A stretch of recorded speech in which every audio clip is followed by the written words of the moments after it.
This is Red from MI Road Trip, and today we're going to check out Eagle River Falls in Eagle River in the Keweenaw Peninsula in Michigan's Upper Peninsula.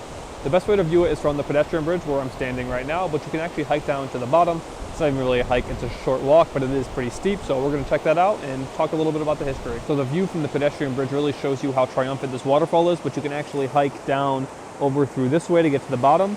And it's not as triumphant down there, but it's a more unique vantage point, I think. So from the pedestrian bridge, you can head up this well-trodden path towards the short trail down to the bottom. There's a marker right here about Joseph Blight Sr., who we're going to talk about a little bit in a second.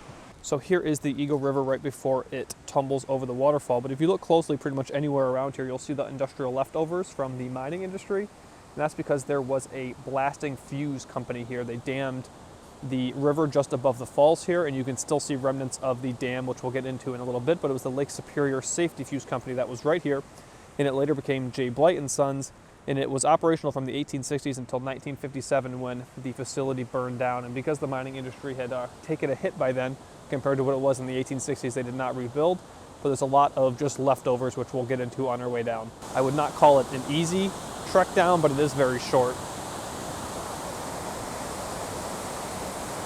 More mining leftovers. You can see the timbers up there from the dam on this left side. So during most of the year when there's not as much water, we're in May right now, so there's still a lot of rain and runoff. The water only comes down over there, and over here is still held up by, you can see all those timbers there that are holding up what used to be a dam. But as you can see, this path is really just being held up by these tree roots.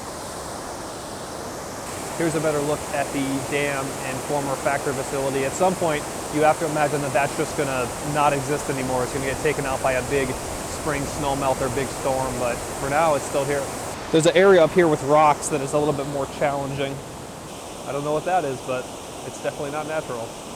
Using what we call the old butt slide method right now. This is one of those areas that it's a lot easier to come up than it is to go down. So as you can see, we have two bridges here. The one that is closest to us is the original car bridge, which was operational from 1915 until 1990 when they built the timber bridge on the other side. So I love a historic bridge, but the timber one is just really cool. So as I mentioned, I don't think this is as triumphant of a view as from the pedestrian bridge, but I think it's a really unique angle of it, especially in the springtime when you have water coming down the left and right sides. So this is actually a trout stream as well from the waterfall down to Lake Superior. So if you're trying to steelhead fish, this is somewhere you could try.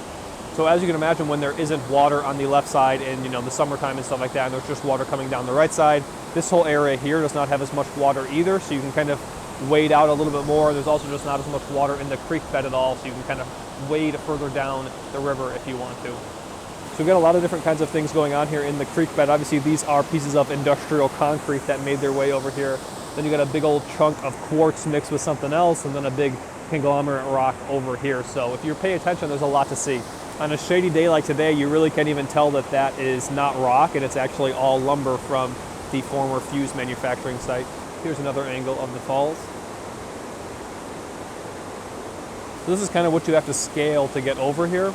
So if you're not sure on your feet, I would not recommend this. I've always thought the term nature finds a way is a little bit silly, but it really do be like that sometimes. Here's a better look at what you have to come down and back up to get to the bottom here. Definitely one of the more unique places to take in history and nature at the same time.